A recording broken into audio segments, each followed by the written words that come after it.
সনদ সুজাতীয় সংবাদ থেকে পাঠ করছি। এখানে ধৃতরাষ্ট্রকে সনৎ কুমার ব্রহ্ম সম্পর্কে বলছেন। তার আগে অনেক কিছু কথা বলেছেন, নানা কিছু। পুনরায় ভগবান শ্রী সনৎ কুমার ব্রহ্মের স্বরূপ, ব্রহ্ম দর্শন ও ওই ব্রহ্ম দর্শনের অর্থাৎ ব্রহ্মজ্ঞানের ফল দুইটি শ্লোকে বর্ণন করিতেছেন। ব্রহ্মকে নিয়ে বলছেন এবং সেটা এবং তার অনুভব হলে কি হয় সেটা নিয়ে বলছেন।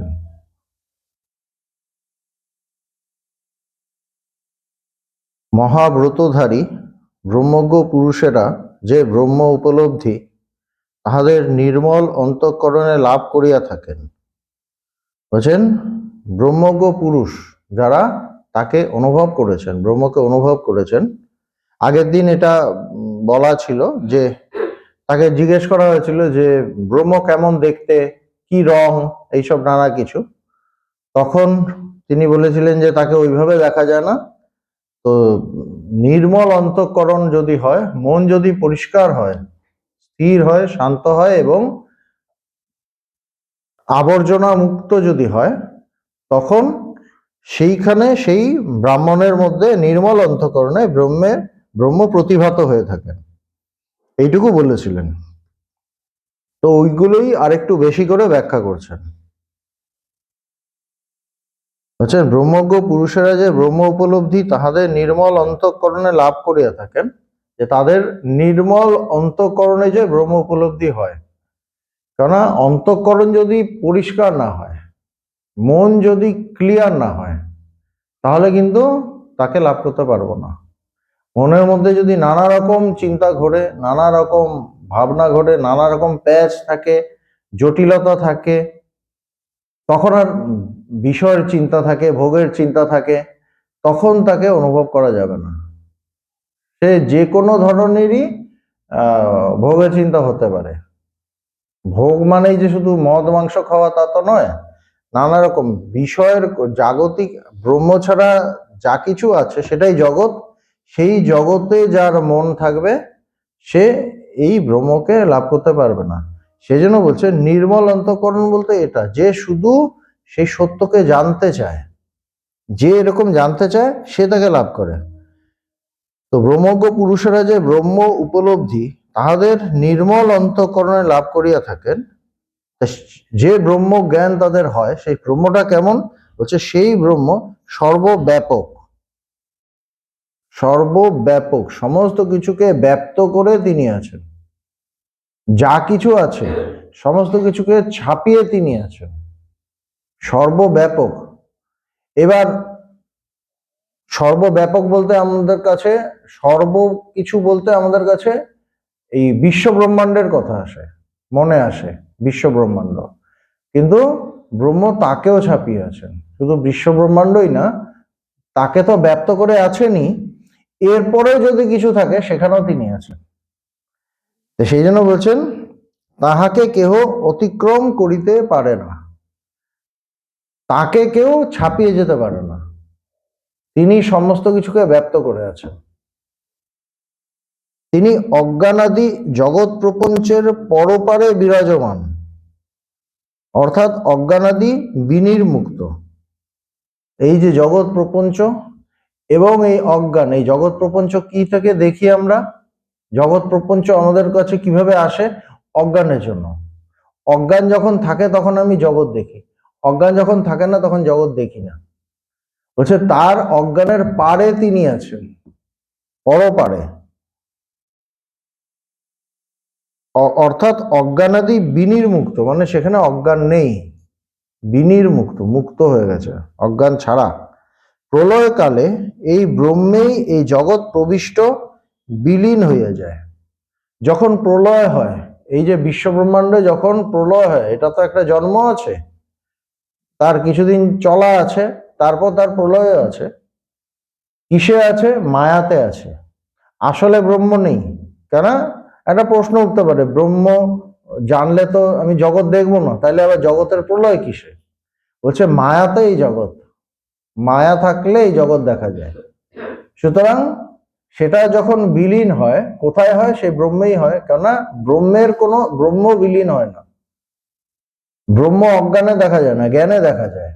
সুতরাং জ্ঞান হলে এক ব্রহ্ম অনুভূত হয়।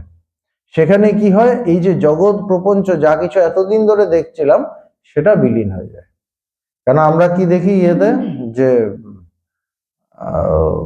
বিবেক চূড়ামণিতে শিষ্যের জ্ঞান হচ্ছে এবং শিষ্য বলছে এই জগৎ কোথায় চলে গেল, কে এটাকে সরিয়ে দিল, কাহার দ্বারাই বা অপসারিত হইল। কি আশ্চর্য ব্যাপার! এই যে জগৎটা বিলীন হয়ে যায়, বিলীন হয়ে সেটা ব্রহ্মেই বিলীন হয়। যেমন একটা দড়ি পড়ে আছে, আমি সাপ দেখছি, তো যখন দড়িকে সাপ দেখছি তারপর কেউ বলে দিল আরে না না এটা দড়ি, তখন কি হলো? দড়িটা, এই সাপটা কি হলো? দড়িতে বিলীন হয়ে গেল। তখন আর সাপটাকে দেখছি না, ওটা কোথায় চলে গেল? দড়ির মধ্যে মিলে গেল। আরো ভালো করে বললে ওখানে সাপ ছিলই না। তো সেরকমই বলছেন প্রলয়কালে এই ব্রহ্মেই এই জগৎ প্রবিষ্ট, বিলীন হয়ে যায়।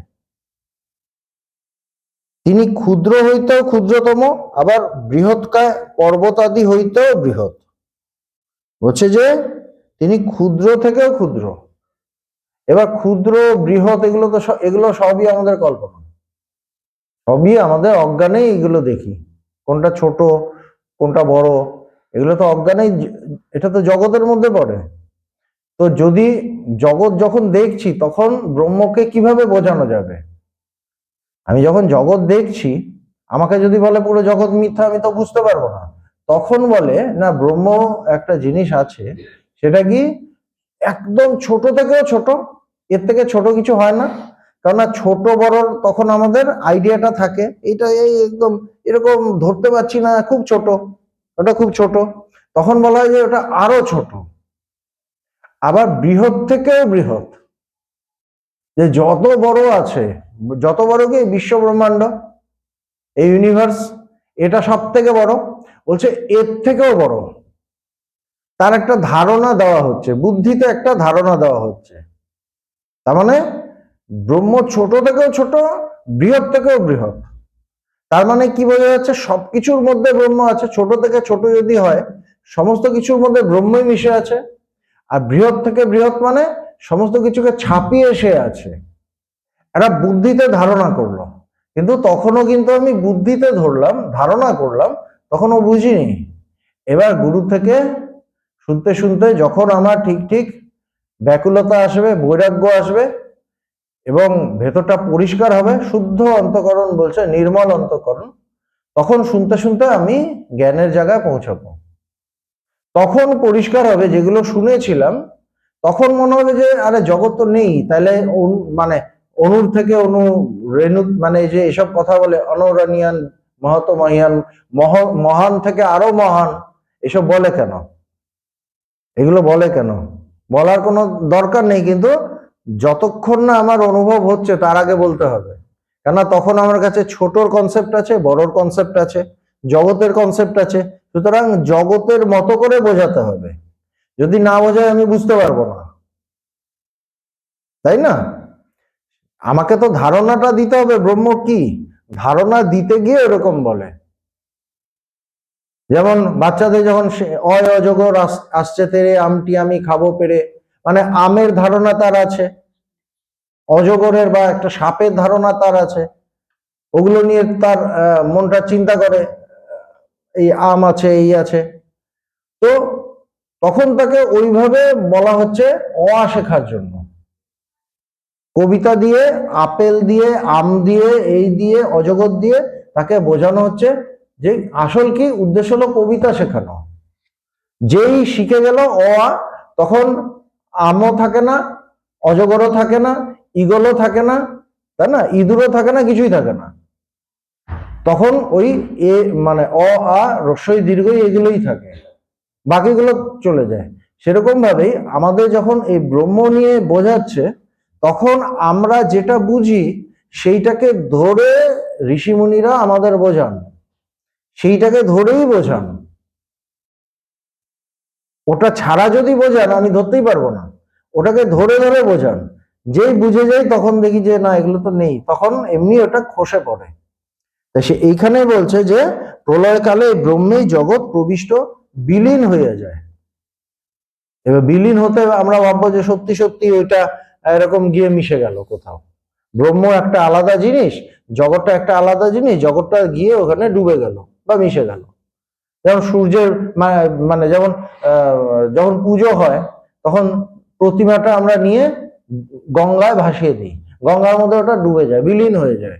আমরা যখন ভাবি ওইভাবে ভাবি, কিন্তু যখন জ্ঞান হয় তখন দেখি ওটা যেটার কথা ভাবছিলাম সেটা কোনোদিন ছিলই না।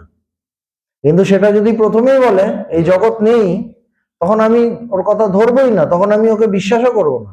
তখন আমাকে ওইভাবে একটু একটু যাতে ধরতে পারি, আমার বুদ্ধি দিয়ে যেগুলোকে ধরি ওগুলো ধরে বোঝানো হয়।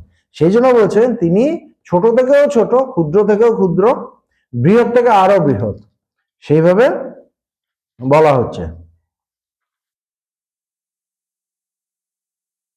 প্রকাশ স্বরূপ এই ব্রহ্মেই কল্পিত এই জগৎ সেই ব্রহ্ম প্রকাশের দ্বারাই প্রকাশিত হইয়া থাকে। হচ্ছে প্রকাশ স্বরূপ এই ব্রহ্ম। ব্রহ্মটা কি?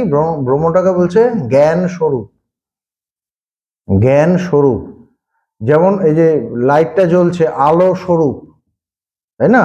মানে একতাল আলো, এরকম বলছে ব্রহ্ম কি? জ্ঞান স্বরূপ। তাহলে এই যে জগৎটাকে দেখা যায়, জগৎটাকে যে দেখা যায় এটা কিভাবে দেখা যায়? হচ্ছে এই ব্রহ্মেই কল্পিত এই জগৎ, ব্রহ্মে জগৎটা কল্পিত, ওটা কল্পিত হয়েছে।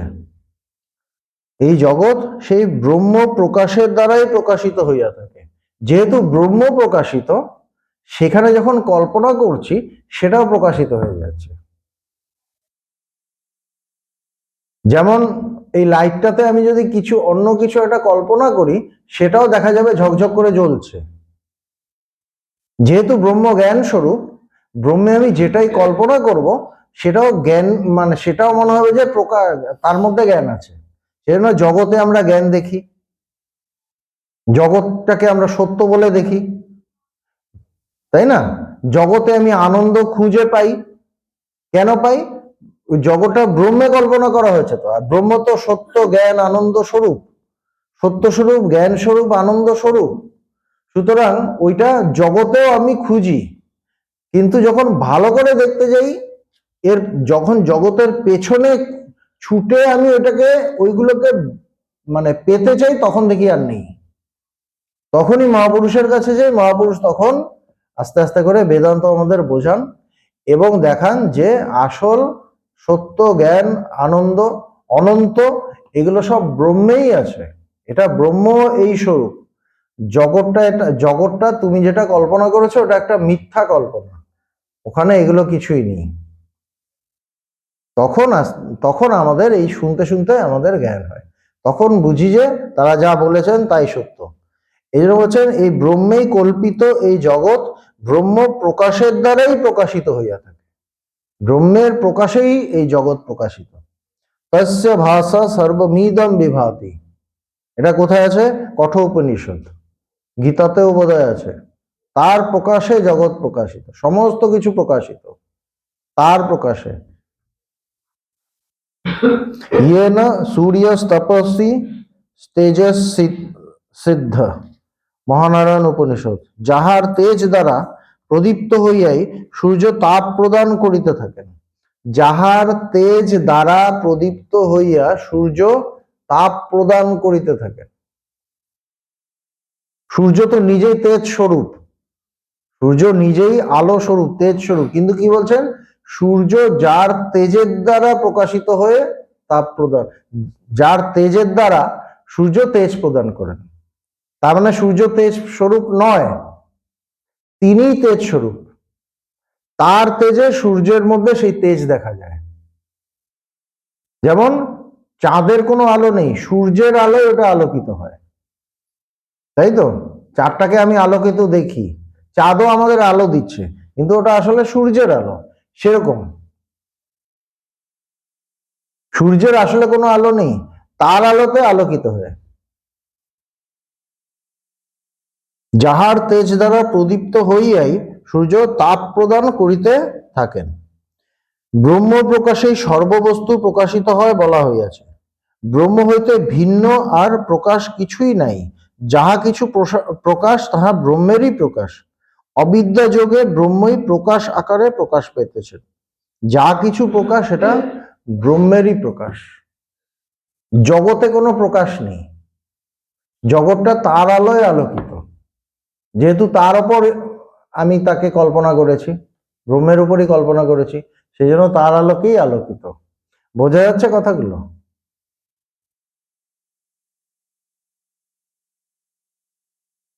দৃশ্যমান সর্বজগৎই তাহাতে প্রকাশ্য রূপে অবস্থিত। দৃশ্যমান সর্বজগৎ তাহাতে প্রকাশ্য রূপে অবস্থিত, প্রকাশক রূপে না। দুটো আছে, একটা প্রকাশক একটা প্রকাশ্য। প্রকাশক মানে যে প্রকাশ দেয়, যার প্রকাশ, আর প্রকাশ্য মানে যেটা প্রকাশিত হয়। প্রকাশকের প্রকাশে প্রকাশ্য প্রকাশিত হয়। সুতরাং জগৎটা কিভাবে বলছে, এই ব্রহ্মেই প্রকাশ্য রূপে কল্পিত বা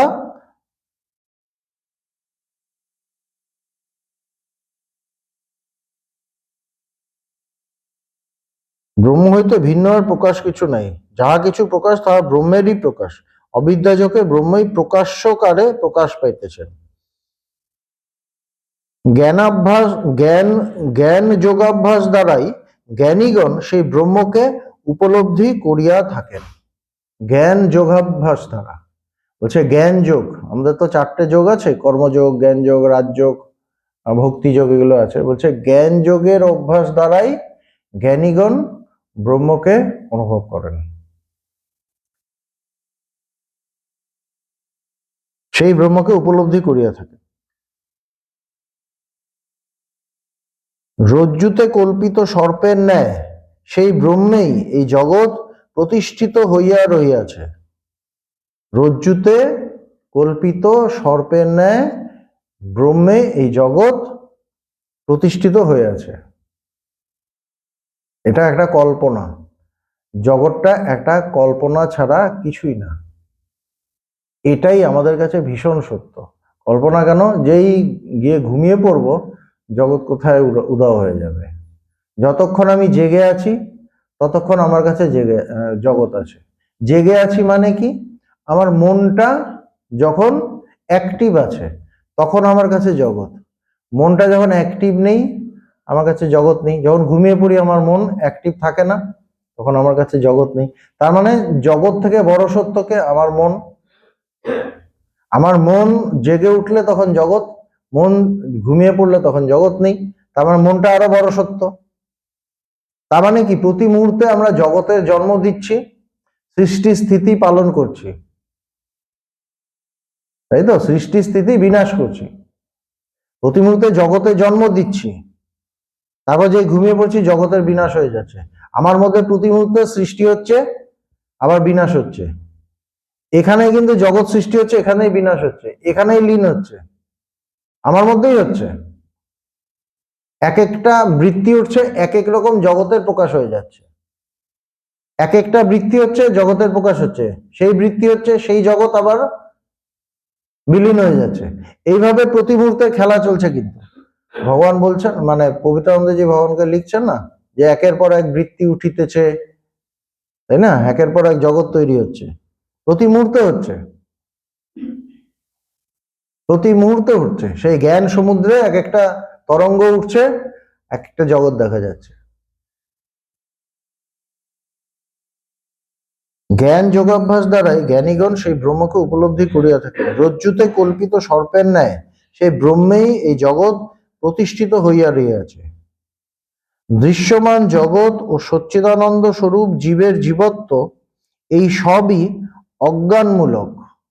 দৃশ্যমান জগৎ, যে জগৎ দেখছি, এবং ও সচ্চিদানন্দ স্বরূপ জীবের জীবত্ব, আমরা জীব হয়ে বসে আছি।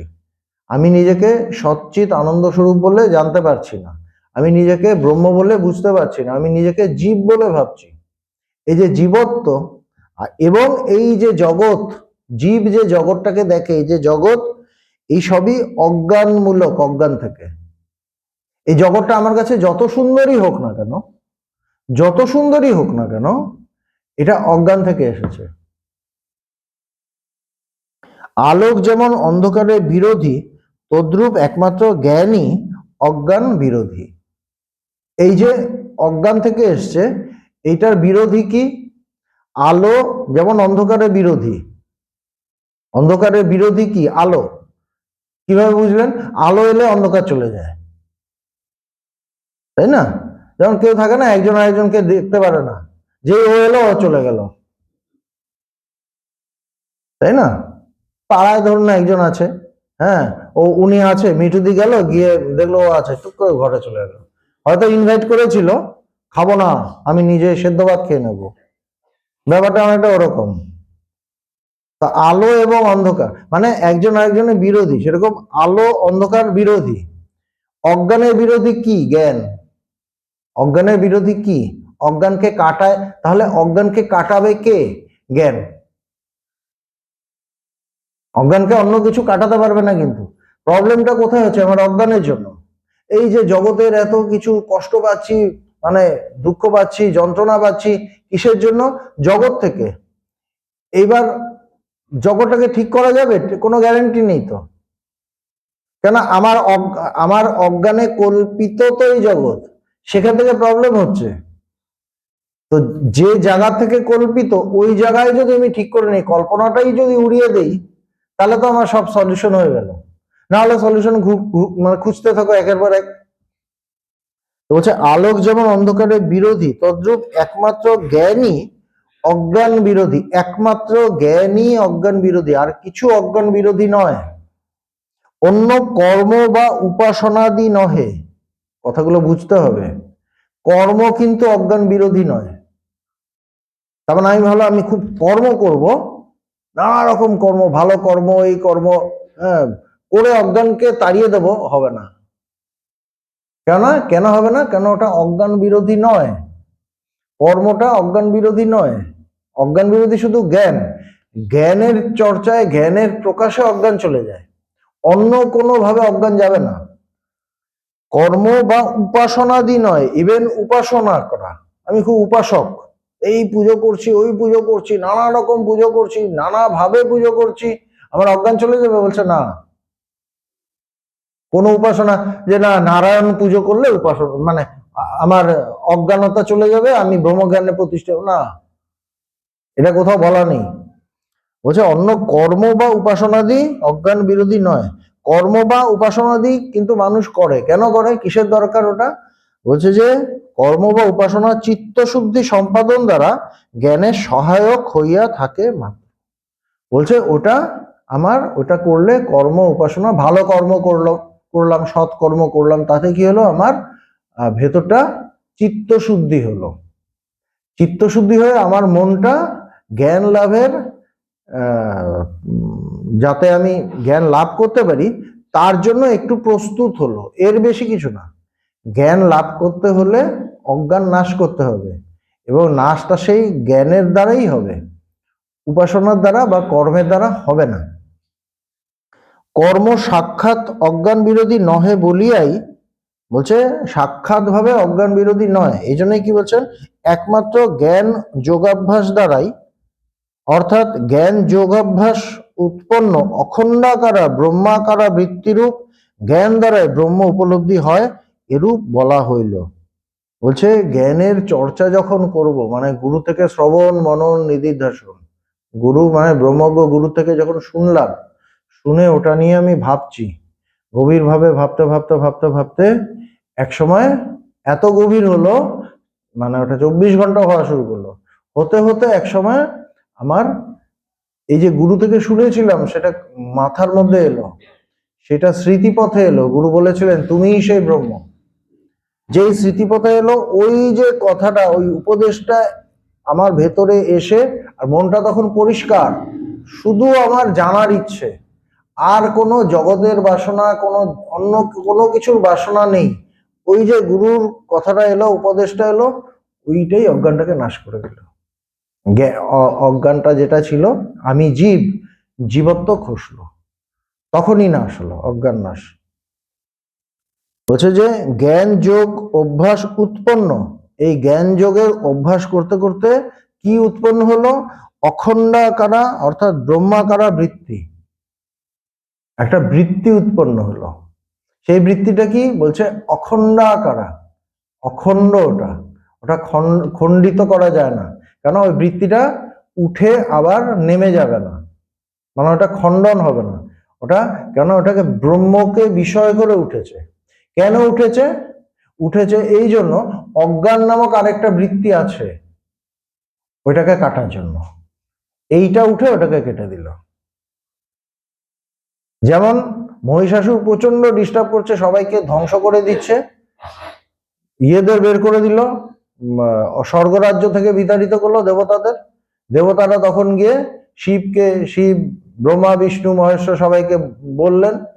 তখন তাদের ভেতর থেকে একটা তেজের সৃষ্টি হলো, সেই তেজ হলেন মা দুর্গা, এবং তার মধ্যে নানা রকম অস্ত্র শস্ত্র নিয়ে তিনি যুদ্ধে নামলেন এবং তাকে ধ্বংস করলেন। তো তারা, মানে শিব যেরকম স্থির ছিলেন, তার ভেতর থেকে জন্ম নিলেন দুর্গা, শিব, নারায়ণ সবার থেকে। সেই যে সেরকম ভাবে অখণ্ড ব্রহ্মাকারা বৃত্তি একটা জন্ম নেয় যখন এই চর্চা করতে থাকি আমরা, করতে করতে সেই বৃত্তিটা কি করে? এই যে অজ্ঞান নামক বৃত্তি, অজ্ঞানটাও একটা বৃত্তি, আমি জীব, এটা একটা বৃত্তি, আর কিছু না। এইটা বৃত্তিটা মানে অনাদিকাল ধরে আমার মধ্যে আছে, থাকতে থাকতে আমি এটাকে এইভাবেই ভেবে নিয়েছি। এটা যে কাটা যায়, এটা যে নাশ হয়, এটা আমি বুঝতে পারিনি। কিন্তু যখন এই ব্রহ্মাকারা বৃত্তির তৈরি হলো, তখন এটা কি করলো? ওটাকে নাশ করে দিল। ওই মা দুর্গার মতো ওই মহিষাসুরকে নাশ করলো, নাশ হলো। তারপর কি? তারপর মা দুর্গাও থাকলেন না, তারপর আবার চলে গেলেন কৈলাসে, তাই না? আমরা ডুবিয়ে ডুবিয়ে ইয়েতে ভাসিয়ে দিলাম, কেন? অখণ্ডা ব্রহ্মাকারা বৃত্তি তখন ব্রহ্মের সাথে একাকার হয়ে গেল। বৃত্তি হিসেবে আর আলাদা থাকার দরকার হলো না, কেননা থাকার দরকার ছিল ততক্ষণই যতক্ষণ অজ্ঞান ছিল। এবার অজ্ঞান নেই, তো তারও আর থাকা দরকার নেই, তিনি তখন কৈলাসে, মানে শিবের সাথে একাকার, মানে ব্রহ্মাকারা বৃত্তি ব্রহ্মের সাথে বিলীন, একাকার হয়ে গেল। জ্ঞান স্বরূপ জ্ঞানই প্রকাশিত রইল, যা ছিল তাই প্রকাশিত রইল। সেখানেই বলছেন যে অর্থাৎ জ্ঞান যোগাভ্যাস উৎপন্ন অখণ্ডাকারা বা ব্রহ্মাকারা বৃত্তিরূপ জ্ঞান দ্বারাই ব্রহ্ম উপলব্ধি হয়, এরূপ বলা হইল। যাহারা পূর্বোক্ত সাধন সহায়ে এই ব্রহ্ম উপলব্ধি করিয়া থাকেন, তাহারাই অমৃতত্ব অর্থাৎ মোক্ষ লাভ করিয়া থাকেন। যারা এই সাধনা করলেন, করে সেই তাকে অনুভব করলেন, তারাই ঠিকভাবে অমৃতত্ব লাভ করলেন, তারা অমৃতের সন্ধান পেলেন। নাহলে অমৃত লাভ করার আর কোনো উপায় নেই, কেন? ওই অমৃত, ওই অমরত্বর আর খণ্ডন হবে না, কেন? ওটা আমার অখণ্ডভাবেই থাকবে, কেন? ওটা আমার স্বরূপ, ওটা আমার থেকে আলাদা করে কিছু যে ঢুকলো তা নয়, ওটা আমার স্বরূপ, ওটাই আমি, আমরা প্রত্যেকে তাই ব্রহ্মস্বরূপ। সুতরাং যে এইভাবে ব্রহ্মাভাস করবে, সময় তাদের সে জ্ঞান লাভ হবে।